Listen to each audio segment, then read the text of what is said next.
Good morning students.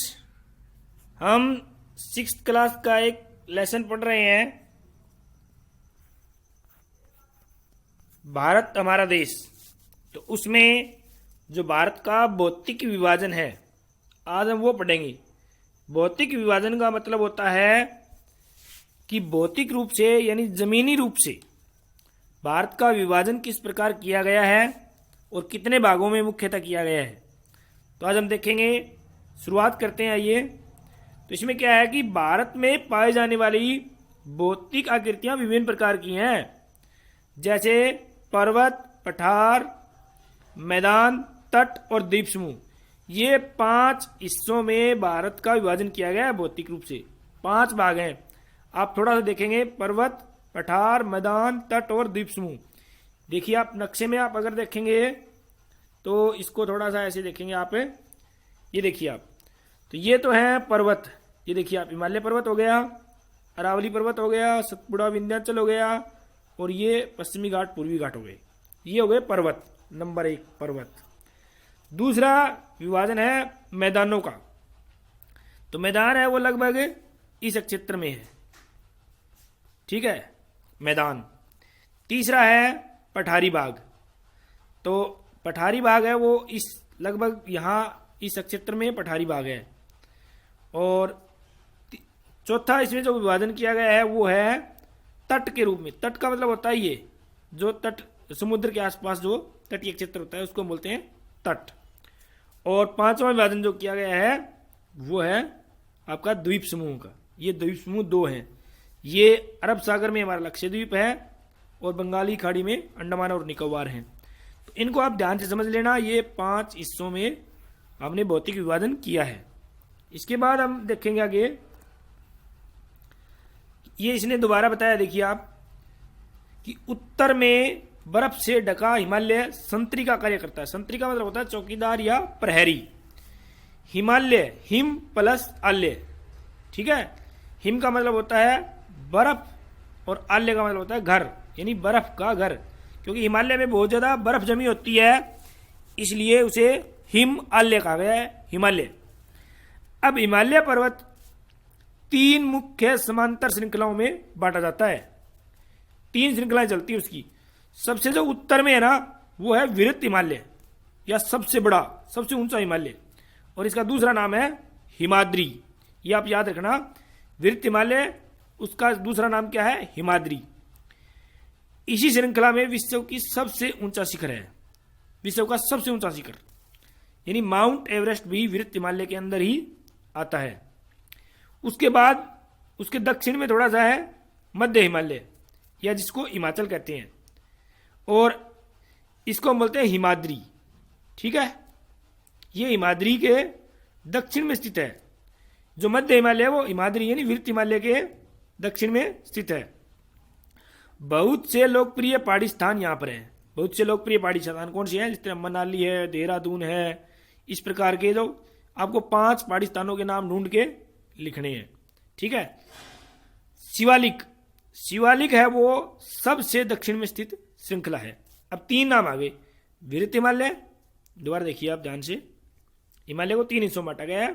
सबसे उत्तर में विरत हिमालय, उसके बाद मध्य हिमालय, और उसके बाद शिवालिक जो सबसे दक्षिण में। ये 3 हिस्से हैं हिमालय के। अभी मैं आपको थोड़ा सा दिखाता हूं। ये देखिए आप नक्शे में कि हमारा हिमालय पर्वत ये है, ठीक है। ये लगभग 2400 किलोमीटर तो ये लंबा है। इस तरह लंबाई है वो 2400 किलोमीटर के आसपास है, और इस तरह जो चौड़ाई है वो लगभग 250 किलोमीटर के आसपास है। तो इसको मुख्य 3 श्रेणियों में बांटा गया है, ठीक है। 3 श्रेणियां इसकी। जो ऊपर वाली है ये बहुत ऊंची श्रेणी है, ठीक है। ये यहां से ऐसी गुजरती है, ये चापाकार में। तो इसको हम बोलते हैं विरत हिमालय। इसके जो बीच में है ना, यहां दूसरी श्रेणी आती है, उसको बोलते हैं मध्य हिमालय। और सबसे जो दक्षिण में है इसके, देखो इधर उत्तर है ना, नॉर्थ। ये कौन सा है, नॉर्थ। इधर हम जाएंगे तो क्या होगा, साउथ। तो दक्षिण में है ना ये शिवालिक, ये शिवालिक हिमालय, ये सबसे छोटा है। तो 3 रेंज चलेगी, ठीक है। इसको आप ध्यान से देख लेना। उसके बाद इन्होंने क्या बताया है, अब है जब हिमालय खत्म हो गया ना, तो नीचे हमारे जो हरियाणा राज्य है या उत्तर प्रदेश राज्य है वहाँ शुरू होते हैं, तो वहाँ एक बड़ा मैदान आता है, उसे हम भारत का उत्तरी मैदान कहते हैं। ये मैदान क्या है? समतल और सपाट है। ये मैदान सिंधु, गंगा, ब्रह्मपुत्र और इनकी सहायक नदियों द्वारा लाई गई जलोढ़ निक्षेपों से बने हैं, यानी जल के द्वारा लोड करके लाई गई। जलोढ़ का मतलब ये होता है उस मिट्टी से बने हैं। नदियों के ये मैदान कृषि के लिए उपजाऊ भूमि प्रदान करते हैं, यानी यहाँ पर उपजाऊ भूमि बहुत है और इस यही कारण है कि इन मैदानों में जनसंख्या बहुत अधिक है। अब मैदान के बारे में देखिए आप। अब जब हिमालय के ये नदियाँ देखो, ये हिमालय यहाँ तो ये पर्वत हो गया यहाँ तक तो ठीक है, आगे यहाँ पर मैदान शुरू होते हैं। यहाँ इस एरिया में सारा क्या है? ये सारा उत्तर का मैदान है।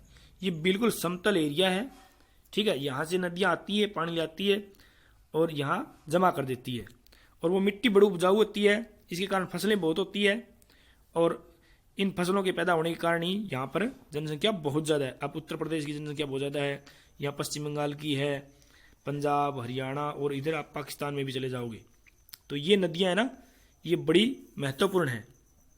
आगे आप देखेंगे तो ये हो गया हमारा मैदान, समझ में आ गई। और जनसंख्या यहाँ क्यों ज़्यादा है? क्योंकि यहाँ पर उपजाऊ जमीन है। अगला हम देखेंगे भारत का मरुस्थल। ये आपको पता ही है, भारत के पश्चिम भाग में, और यह शुष्क, गर्म और रेतीला है। यहाँ पर वनस्पति की मात्रा बहुत कम है। वनस्पति का मतलब पेड़ पौधे। आपको पता है भारतीय मरुस्थल कहाँ है? राजस्थान में है। आगे हम पढ़ेंगे प्रायद्वीपीय पठार। उत्तरी मैदानों के दक्षिण में जो मैदान बताए थे ना आपने, ये जो मैदान थे, अब यहाँ जो मैदान थे इस एरिया में ये मैदान था, तो इसके दक्षिण में आ जाएंगे ना हम नीचे थोड़ा सा, यहाँ क्या है? पठारी भाग आ जाता है। पठारी भाग होता है थोड़ा सा ऊंचा या उबड़ खाबड़ या थोड़ा पर्वत भी होते हैं इनके अंदर, छोटे छोटे पहाड़ी सा एरिया होता है, तो इनको बोलते हैं प्रायद्वीपीय पठार। इसकी आकृति है वो त्रिभुजाकार है, ये ध्यान रखना प्रायद्वीपीय पठार की। इसका धरातल काफी ऊंचा नीचा है, ऊंचा नीचा होता है ये। इस क्षेत्र में बहुत सी पहाड़ी श्रृंखलाएं और घाटियां स्थित होती है। इसके उत्तर पश्चिम में अरावली, ठीक है, उत्तर पश्चिम में अरावली देखेंगे हम, जो विश्व की सबसे पुरानी, देखिए आप अरावली क्या है? विश्व की सबसे पुरानी श्रृंखला है, ये ध्यान रखना है नंबर 1 तो। उसके बाद इसमें और क्या आएगी? विंध्याचल और सतपुड़ा, ये 2 महत्वपूर्ण श्रेणियां भी इसी पठारी भाग में आती है। इन श्रृंखलाओं से होकर 2 नदियां हैं, नर्मदा और ताप्ती, ये ध्यान रखना आप। नर्मदा और ताप्ती अभी दिखाता हूं आपको। नर्मदा और ताप्ती नदियां आप देखेंगे, ये देखिए, ये तो अरावली तो हो गया राजस्थान में, विंध्याचल और सतपुड़ा ये दोनों है लगभग मध्य प्रदेश में। इनके बीच में देखो आप, विंध्याचल और सतपुड़ा, इन दोनों के बीच में एक नदी बह रही है, इधर जा रही है, ये नर्मदा नदी इधर अरब सागर में गिर गई यहाँ के, और उससे सतपुड़ा है उसके दक्षिण साइड से एक ताप्ती नदी निकल रही है, ये भी यहाँ खंबात की खाड़ी अरब सागर में जाके समाप्त हो जाती है। तो ये 2 नदियों का आपको ज्ञान होना चाहिए। उसके बाद